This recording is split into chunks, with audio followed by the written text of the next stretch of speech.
कधीही घेतलं तर चालतं. हो.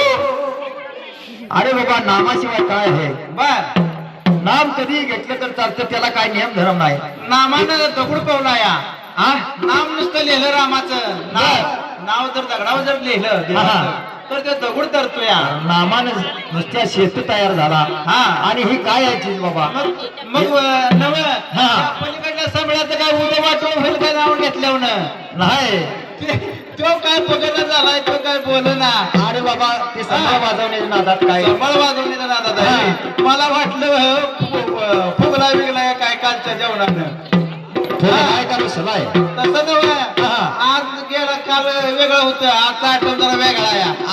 आयटम वर ध्यान गेलं का तुझं? तसं नव्हे, खरडा भाकरीला वास यायला लागलाय हो. अरे बाबा अगोदर देवाचं नाव घे. नाही नाव घ्या काय हो, पडलं. त्या गोंधळाला त्यासाठी मला वाटतं त्याच्यामुळे तसं व्हायला लागलंय काय. असं झालं. खरड्याचं जर नाव काढलं की त्या तोंडाला पाणी सुटतं या. रात्र गेली रात्र